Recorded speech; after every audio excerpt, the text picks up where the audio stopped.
मेरी ईसाई धर्म पुस्तक 4 अध्याय 4 अच्छा संक्रमण। मैं इस अध्याय की शुरुआत आपसे एक निश्चित चित्र को अपने मन में स्पष्ट करने के लिए कहकर करता हूं। कल्पना कीजिए कि दो किताबें एक मेज पर एक के ऊपर एक रखी हुई हैं। स्पष्ट है कि नीचे वाली किताब दूसरी को ऊपर रखे हुए है, इसका समर्थन कर रही है। यह नीचे वाली किताब के कारण है कि ऊपर वाली किताब, मान लीजिए, मेज की सतह से 2 इंच ऊपर है, बजाय इसके कि वह मेज को छू रही हो। आइए नीचे वाली किताब को ए और ऊपर वाली किताब को बी कहते हैं। ए की स्थिति बी की स्थिति का कारण बन रही है। क्या यह स्पष्ट है? अब ये हम कल्पना करते हैं। यह वास्तव में नहीं हो सकता, बेशक, लेकिन यह एक उदाहरण के लिए ठीक रहेगा। कल्पना कीजिए कि दोनों किताबें हमेशा के लिए उसी स्थिति में रही हैं। उस स्थिति में बी की स्थिति हमेशा ए की स्थिति से उत्पन्न होती रही होगी, लेकिन फिर भी ए की स्थिति बी की स्थिति से पहले नहीं रही होगी। दूसरे शब्दों में, परिणाम कारण के बाद ही आते। बिल्कुल, परिणाम आमतौर पर ऐसा करते हैं कि पहले खीरा खाते हैं और बाद में अपच होता है। लेकिन यह सभी कारणों और परिणामों के साथ ऐसा नहीं है। आप देर में देखेंगे कि मैं इसे अहम क्यों मानता हूं। मैंने कुछ पन्ने पहले कहा था कि भगवान एक ऐसा प्राणी है जिसमें 3 व्यक्ति होते हैं, जबकि वह एक ही प्राणी बना रहता है। जैसे एक घन में 6 चेहरे होते हैं, जबकि वह एक ही शरीर होता है। लेकिन जैसे ही मैं यह समझाने की कोशिश करता हूं कि ये व्यक्ति कैसे जुड़े हुए हैं, मुझे शब्दों का उपयोग करना पड़ता है जिससे ऐसा लगता है जैसे उनमें से एक पहले था। पहले व्यक्ति को पिता कहा जाता है, दूसरे को पुत्र।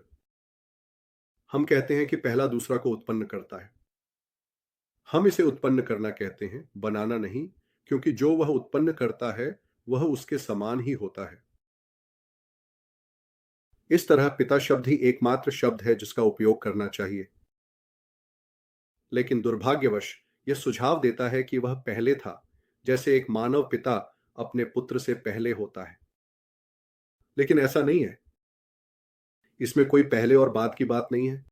और यही कारण है कि मैंने कुछ समय यह स्पष्ट करने में बिताया है कि एक चीज कैसे दूसरी चीज का स्रोत, कारण या उत्पत्ति हो सकती है बिना इसके पहले वहां मौजूद हुए। पुत्र का अस्तित्व इसलिए है क्योंकि पिता का अस्तित्व है, लेकिन ऐसा कभी नहीं हुआ कि पिता ने पुत्र को उत्पन्न करने से पहले कोई समय था। शायद इसे सोचने का सबसे अच्छा तरीका यह है। मैंने आपसे अभी उन दो किताबों की कल्पना करने के लिए कहा, और शायद आप में से अधिकांश ने ऐसा किया। यानी आपने एक कल्पना का कार्य किया और उसके परिणाम स्वरूप आपके पास एक मानसिक चित्र था। बिल्कुल स्पष्ट है, आपकी कल्पना करने की क्रिया कारण थी और मानसिक चित्र परिणाम। लेकिन इसका मतलब यह नहीं है कि आपने पहले कल्पना की और फिर चित्र मिला। जैसे ही आपने यह किया, चित्र वहां था।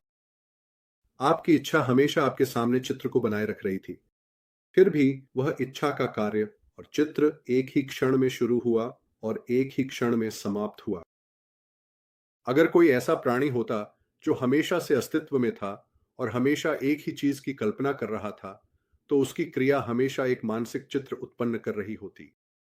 लेकिन चित्र उसी तरह शाश्वत होगा जैसे क्रिया। इसी तरह हमें हमेशा सूर्य के बारे में सोचना चाहिए जैसे कि वह पिता से निकलता है। जैसे एक दीपक से प्रकाश या आग से गर्मी या एक मन से विचार।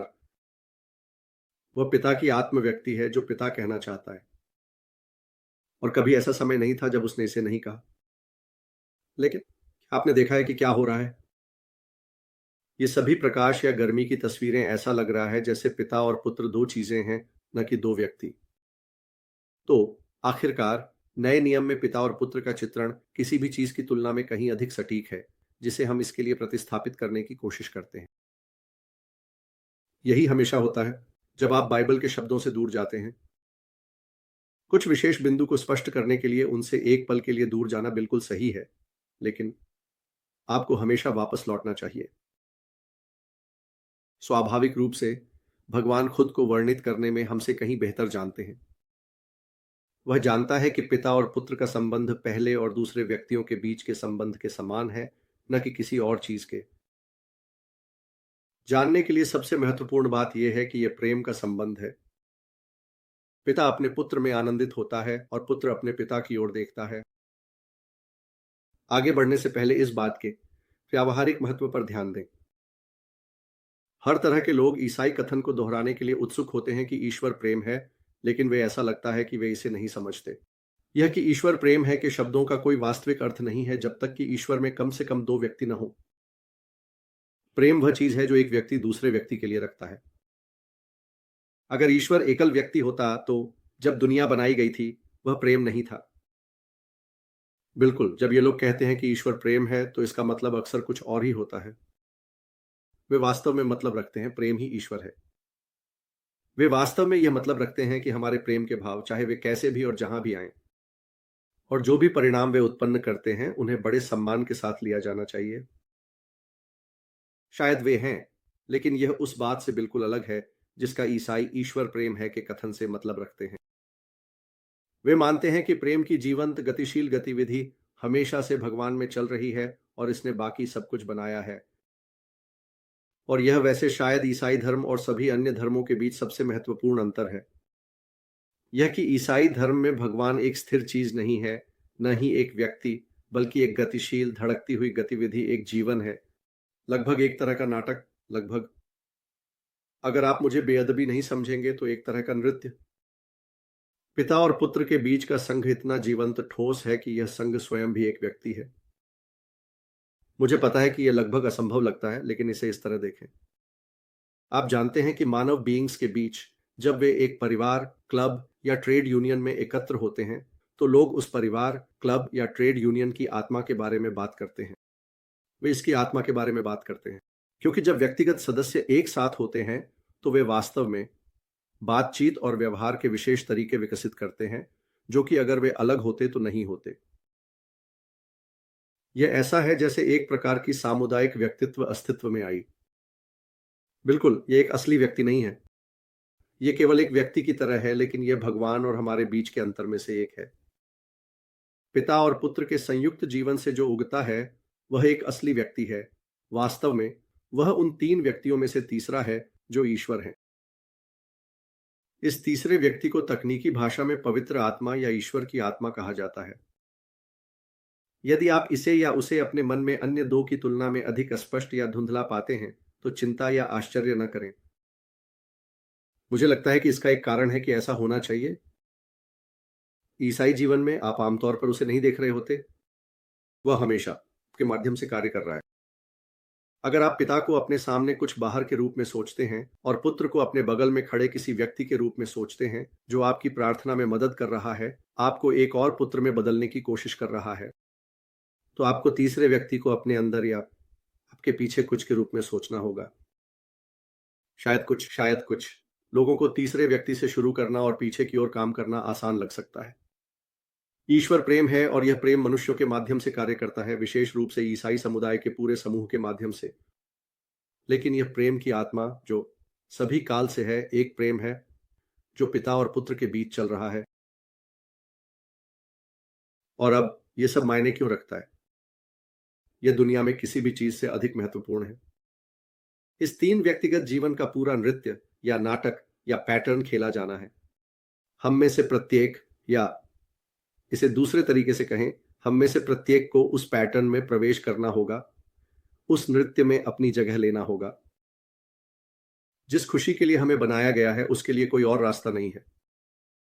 अच्छी चीजें जैसे कि बुरी चीजें, आप जानते हैं, एक तरह के संक्रमण से फैलती हैं। अगर आप गर्म होना चाहते हैं तो आपको आग के पास खड़ा होना चाहिए। अगर आप गीले होना चाहते हैं तो आपको पानी में जाना होगा। अगर आप आनंद, शक्ति, शांति और शाश्वत जीवन चाहते हैं तो आपको उन चीजों के करीब आना होगा या यहां तक कि उनमें प्रवेश करना होगा। वे किसी प्रकार का पुरस्कार नहीं है जिसे भगवान अगर वह चाहें तो किसी को भी दे सकते हैं। वे एक महान स्रोत हैं। वास्तविकता के केंद्र में ऊर्जा, सुंदरता फूट रही है। अगर आप इसके करीब हैं तो इसका छिड़काव आपको गीला कर देगा। अगर आप इसके करीब नहीं हैं तो आप सूखे रहेंगे। जब एक आदमी भगवान के साथ एकजुट हो जाता है तो वह हमेशा के लिए कैसे नहीं जी सकता? जब एक आदमी भगवान से अलग हो जाता है तो वह क्या कर सकता है सिवाय मुरझाने और मरने के? लेकिन वह भगवान के साथ कैसे एकजुट हो सकता है? हमारे लिए 3 व्यक्तिगत जीवन में कैसे लिया जाना संभव है? क्या आपको याद है मैंने अध्याय 2 में उत्पन्न करने और बनाने के बारे में क्या कहा था? हम भगवान द्वारा उत्पन्न नहीं होते, हम केवल उनके द्वारा बनाए जाते हैं। हमारी प्राकृतिक स्थिति में हम भगवान के पुत्र नहीं हैं, केवल कहने के लिए मूर्तियाँ हैं। हमारे पास भगवान की ज्वाई या आध्यात्मिक जीवन नहीं है, केवल बायोस या जैविक जीवन है, जो वर्तमान में समाप्त होने और मरने जा रहा है। अब ईसाई जो पूरा प्रस्ताव करता है, वह यह है कि अगर हम भगवान को अपनी इच्छा पूरी करने देते हैं, तो हम ईसाई के जीवन में भाग ले सकते हैं। अगर हम ऐसा करते हैं, तो हम एक ऐसे जीवन में भाग ले रहे होंगे जो उत्पन्न हुआ है, बनाया नहीं गया है, जो हमेशा से अस्तित्व में रहा है और हमेशा रहेगा। ईसाई भगवान का पुत्र है। अगर हम इस प्रकार के जीवन में भाग लेते हैं, तो हम भी भगवान के पुत्र होंगे। हम पिता से उसी तरह प्रेम करेंगे जैसे वह करते हैं, और पवित्र आत्मा हमारे भीतर जागृत होगा। वह इस दुनिया में आया और एक आदमी बना ताकि वह अन्य लोगों को उस प्रकार का जीवन फैला सके जो उसके पास है, जिसे मैं अच्छे संक्रमण कहता हूं। हर ईसाई को एक छोटा ईसाई बनना है। ईसाई बनने का पूरा उद्देश्य बस यही है। और हम अगले वीडियो में अध्याय 5 के साथ आगे बढ़ेंगे। देखने के लिए बहुत धन्यवाद।